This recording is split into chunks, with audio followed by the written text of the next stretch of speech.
Welcome back for part 2 of the women serial killer iceberg chart. If you missed tier 1, that's okay, I'll link it down below. But I'm gonna do a quick recap anyway. If you are interested in that, you want to get right to the chart, I will leave the timestamp here. For those of you who don't fall asleep watching iceberg chart videos, like myself, and you have no idea what an iceberg chart is, it's a ranking system where the more well-known cases are more surface level, and then the deeper you go, the more obscure and or disturbing the cases become. I'm pretty sure I mentioned in the first video how some of these cases can seem repetitive, but that's because most women serial killers fall into certain categories, like nurses, caregivers, poisoners, so we may run into some familiar patterns. With all of that in mind, let's start tier 2. Martha Wise. Martha Wise, also known as the Poison Widow of Hardscrabble, was an American serial killer who poisoned at least 3 of her family members, and there were other relatives that were being poisoned that didn't die, and obviously they exhibited signs of being poisoned, so an investigation was launched. The authorities found arsenic in the body of her brother-in-law, and Martha eventually confessed to her crimes. She would poison her family through the water and food they consumed. Martha was arrested and tried for the murder of her brother-in-law, for which she was convicted and sentenced to life imprisonment in 1925. They dropped her sentence down to second-degree murder in 1962. I guess she had good behavior or something, but her parole was quickly revoked when her remaining family members told her to all the way off, resulting in Martha having nowhere to go, and she ended up dying in prison in 1971. Vera Renczi.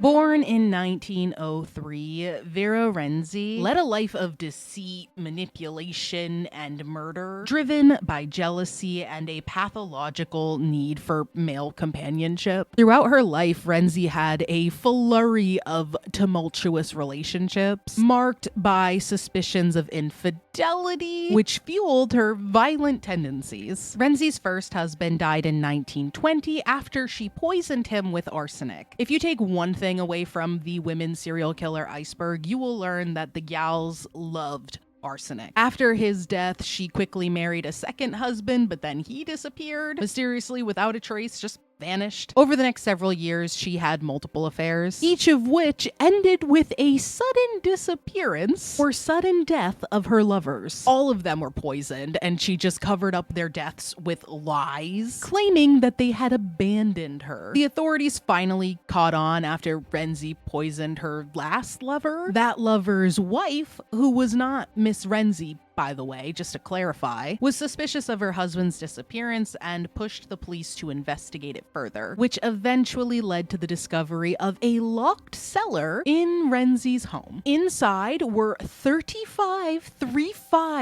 zinc-lined coffins, each containing one of the bodies of her victims. She confessed to poisoning them with arsenic and said it was because they were cheating and awful and horrendous, and when she felt like their interest was waning. She was convicted of 35 murders and was sentenced to life imprisonment because in Yugoslavia, I don't think I mentioned this was all taking place in Yugoslavia, they didn't execute women at the time.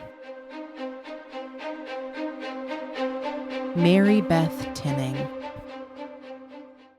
Marybeth Tinning is one of America's most infamous maternal killers, responsible for the deaths of 9 of her children between 1972 and 1985. Initially, their deaths were attributed to natural causes, such as sudden infant death syndrome, but suspicions grew when the pattern became too consistent. Tinning later confessed to smothering her children, citing her need for attention and sympathy. She was convicted in 1987 for the murder of her adopted son and served over 30 years in prison before her release in 2018.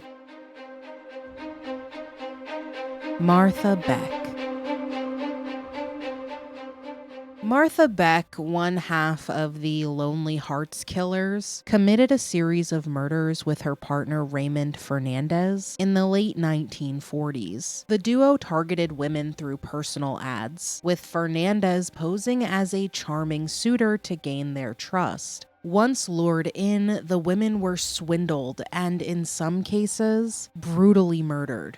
Beck's intense jealousy and loyalty to Fernandez played a key role in the killings. After the murder of a woman and her young daughter, both were executed in 1951.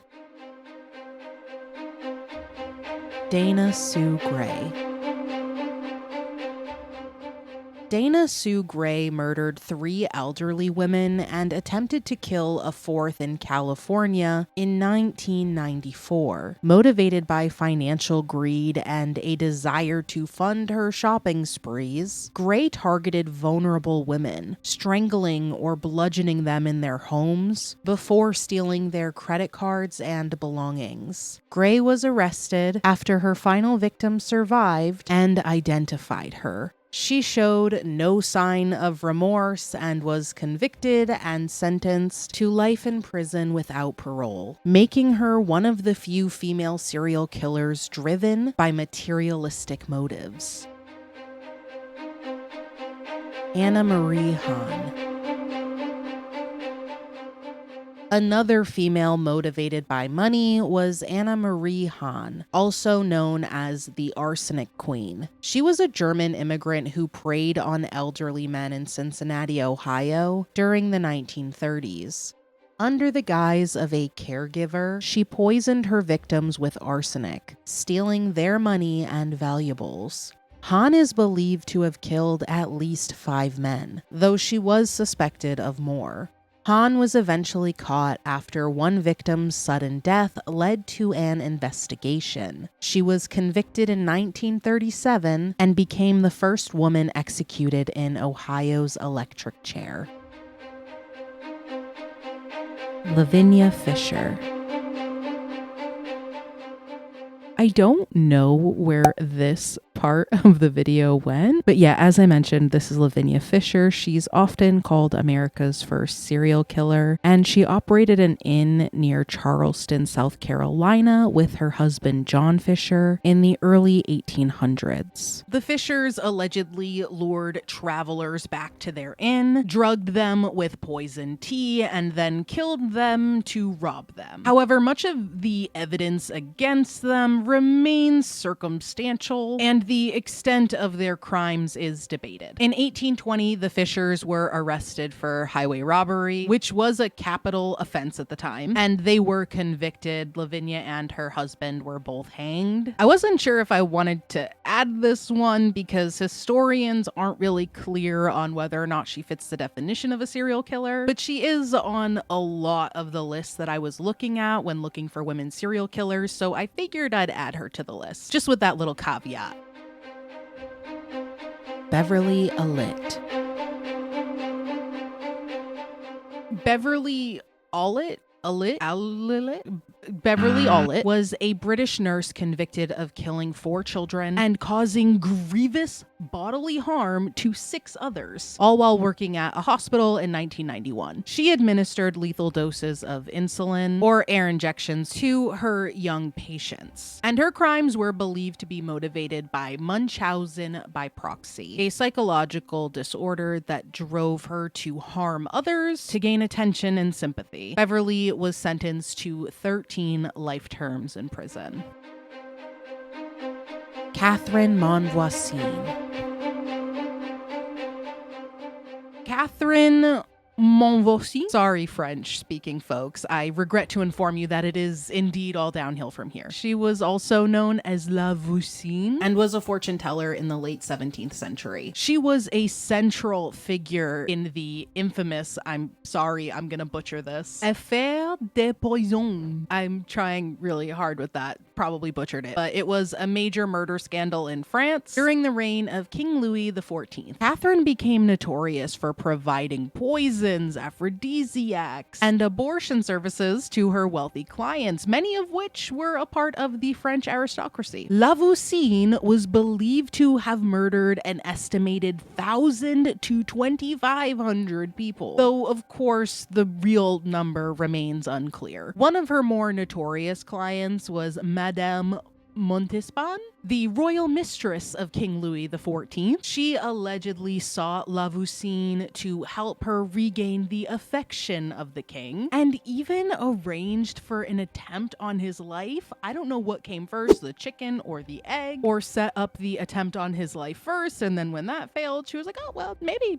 I could regain his affection. As far as Lavousine, her downfall began in 1679 after she was arrested following the disappearance of one of her lovers. Upon investigation, authorities discovered a network of poisoning, black magic, and murder, leading to the discovery of 35 bodies in her cellar. She was convicted of witchcraft and poisoning, and despite her attempts to defend herself and all the denial, she was sentenced to death. On February 22nd, 1680, Lavousine was executed by burning at the stake.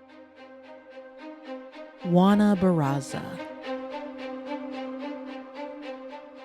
Juana Barraza, known as the Old Lady Killer, is a Mexican serial killer responsible for the murders of at least 16 elderly women between 1998 and 2006. Barraza targeted her victims by posing as a government worker or caregiver to gain access to their homes, where she would strangle them with household objects.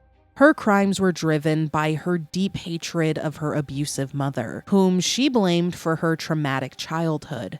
Barraza's capture in 2006 shocked the public, as she was also a professional wrestler with the ring name La Dama del Silencio. She was convicted and sentenced to 759 years in prison. Cathy Wood and Gwendolyn Graham.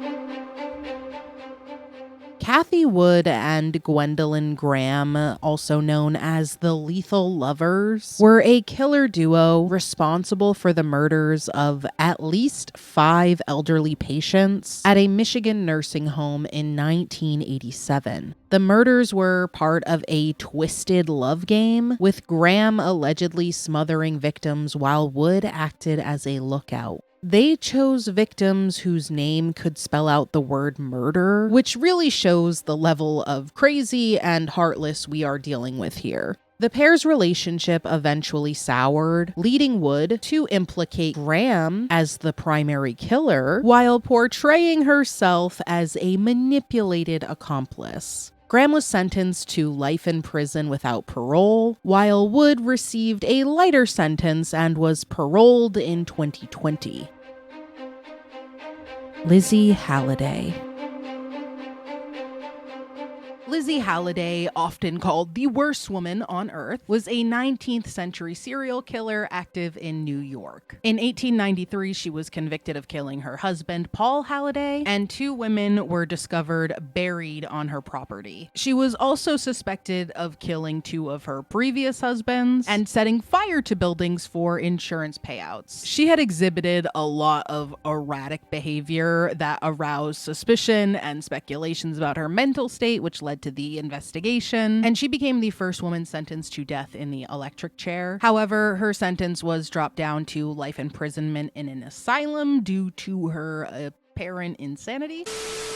Okay, I have a few things to add that I found while editing, like batshit buckwild crazy bologna about this woman. So we talked about her setting fire to buildings, right? Well, in May 1891, her house went up in flames, and her son John didn't make it out alive. Lizzie said he died trying to save her from the flames, but authorities found his bedroom door locked, with his mother holding the key. Not long after this, she set fire to the family barn and mill, like she was trying to wipe the slate clean. But now authorities were like, all right, let's take care of this nonsense. Let's lock her on up. Lizzie did try to run off with another man, but got caught and sent to an asylum. Somehow she was later declared cured and let go. I already mentioned that her husband went missing. This was shortly after this. Lizzie claimed he went away for work, but neighbors knew something wasn't right, and that's when the searching and finding took place. I also learned something very interesting. We know that Lizzie became a national sensation while she was in jail, right? Tabloids were churning out one shocking headline after another. But apparently Nellie Bly managed to interview her, uncovering a string of previous marriages. Turns out Lizzie had been married 5 times, and 2 of the husbands that she was suspected of killing died mysteriously within a year, and another husband survived a poisoning attempt. Lizzie also told Bly that she had killed a husband in Belfast and gotten away with it. Final little interesting nugget I found about Lizzie Halliday. While she was at her final asylum, Lizzie became a model patient of the hospital, earning sewing privileges that gave her access to tools, including scissors. She grew close to an attendant at the hospital named Nellie Wicks, but Lizzie was devastated when Wicks planned to leave the hospital. In 1906, Lizzie brutally stabbed her 200 times with a pair of scissors. Halliday spent nearly half her life in the asylum before dying of Bright's disease in 1918. Amy Archer Gilligan. Amy Archer Gilligan, also known as the Connecticut Poisoner, was a nursing home owner convicted of killing her husband and at least one elderly resident within her care in the early 1900s, though she is suspected of killing up to 48 people. That is why she's on this list, most of which were wealthy residents of her nursing home. Archer Gilligan poisoned her victims with arsenic, often under the guise of medical care to collect their insurance payouts. Her crimes were exposed when one of the family members of her victims became very suspicious. Suspicion led to an investigation. The investigation led to her being arrested in 1916, and she was convicted and sentenced to life in prison. Vickie Dawn Jackson. Vickie Dawn Jackson, a former nurse at Nocona General Hospital in Texas, was convicted of killing at least 10 patients between 2000 and 2001 by injecting them with a paralyzing drug which stopped their breathing. Suspicion grew when more than 20 vials of the drug went missing, and a syringe containing traces of the drug was found in her garbage. Jackson pleaded no contest to capital murder in 2006, avoiding a trial where her own daughter was set to testify against her. Joanna Dennehy. Joanna Dennehy went on a killing spree in March 2013, stabbing 3 men to death and dumping their bodies in ditches near Peterborough, England. She killed her landlord and lover, Kevin Lee, dressing his body in a black sequin dress before abandoning it, along with a housemate, John Chapman, and acquaintance, Lucas Slabazewski. After the murders, her and an accomplice, Gary Stretch, randomly stabbed 2 dog walkers, both of whom survived. In 2014, she was sentenced to life in prison with a whole life order, meaning she will never be eligible for parole and will spend the rest of her life behind bars. One of the few women in the UK to receive such a sentence. Waneta Hoyt. Waneta Hoyt was a New York woman convicted of killing 5 of her children between 1965 and 1971. Initially, their deaths were attributed to sudden infant death syndrome, or SIDS, which Hoyt claimed ran in the family. Decades later, suspicion arose, and in 1994, she eventually admitted to smothering her children, citing the stress of their crying as her motive for killing them. She was sentenced to life in prison, where she died in 1998. Lydia Sherman. Lydia Sherman was a 19th century serial killer who murdered at least 10 people, including 3 of her husbands, her children, and stepchildren. Active during the 1860s and 1870s, Sherman utilized arsenic for her victims, poisoning them and often disguising the deaths as illnesses like typhoid or cholera. Her motives were largely financial, as she collected life insurance payouts and or sought relief from other family members financially. Sherman was eventually arrested in 1872 after suspicions were aroused because she wasn't very consistent with her story. She was convicted and sentenced to life in prison, dying behind bars in 1878. Céline Lesage. Céline Lesage is a French woman convicted of murdering 6 of her newborn children between 2000 and 2007. Lesage suffocated the infants shortly after birth and stored their bodies in plastic bags in her apartment. Her crimes were discovered when her partner stumbled upon the remains and alerted authorities. Lesage's motives remain unclear, though investigators suggested psychological issues and fear of rejection or financial instability played a role. Lesage was arrested in 2007 and was sentenced to 15 years in prison. Debra Denise Brown.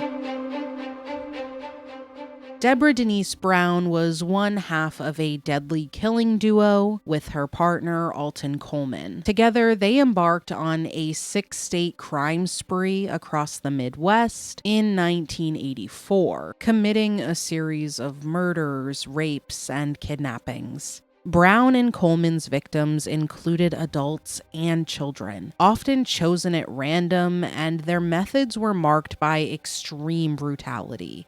After the deaths of at least 8 people, the two were arrested in 1984, bringing their spree to an end.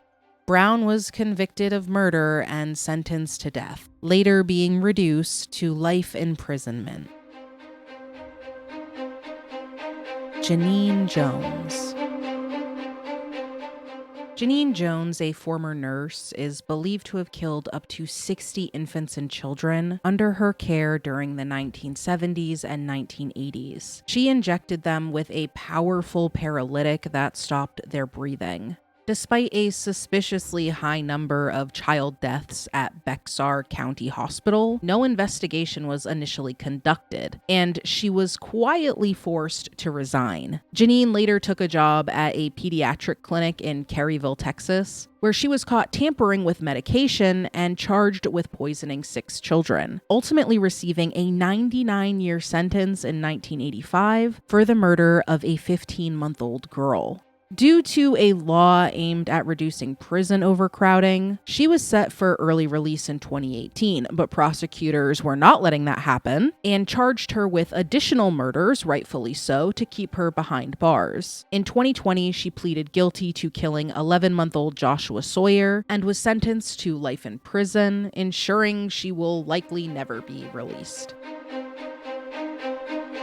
Sophie Ursinus. Sophie Ursinus? I'm not going to be annoying and say 1,000 times. You know what it is now. Sophie Ursinus, a 19th century German aristocrat, is one of the earliest known female poisoners. She was convicted of murdering her husband, Count Ursinus, in 1803 by lacing his food with arsenic. Investigators also linked her to the death of her aunt and a servant, but she was only convicted for the death of her husband. So I guess as far as the law is concerned, she's not technically a serial killer, but she did kill the 3 people, so I threw her on the list. Her crimes were motivated by financial gain and personal grievances, as she sought to secure her wealth and independence. Love the vibe, love the message, but that is not the way to do it, Miss Ursinus. She was sentenced to life imprisonment. This was kind of confusing for me. I'll, put up a note if I clarified further, but apparently she lived comfortably in a fortress until her death in 1836. Elvira and Kate Bender. Elvira and Kate Bender were members of a family of killers operating in Kansas in the early 1870s. The Benders ran a small inn and general store, luring travelers who mysteriously disappeared. I know this sounds very similar to one of the earlier entries. I told you there will be a lot of familiar patterns. I warned you. Their modus operandi, however, is very different. It involved them sitting their victim at a particular spot at the dining table where they were struck on the head from behind a curtain by either Elvira or Kate. And then they went on to finish the job by slitting their throats. Editing me jumping in again, I wanted to add a bit more detail to this. At least a dozen people, possibly 20, fell victim to the gruesome Bender crimes, including Dr. William York, whose disappearance led to their exposure. When authorities began investigating, the Benders fled, abandoning their property, where multiple shallow graves and bloodstains were discovered. And a small correction, but still a correction nonetheless. It wasn't just Elvira or Kate to bludgeon the victim from behind the curtain. I read different accounts of the happenings, and it seems that any of the family members could have been the one to do it. But nonetheless, Elvira and Kate were very involved in these crimes. The Benders fled before they could be caught, and their ultimate fate remains a mystery. And that's a wrap on Tier 2 of the women serial killer Iceberg. The cases are getting more chilling, and we are barely scratching the surface. Don't forget to like and subscribe so you don't miss the next tier, and I will see you in Tier 3.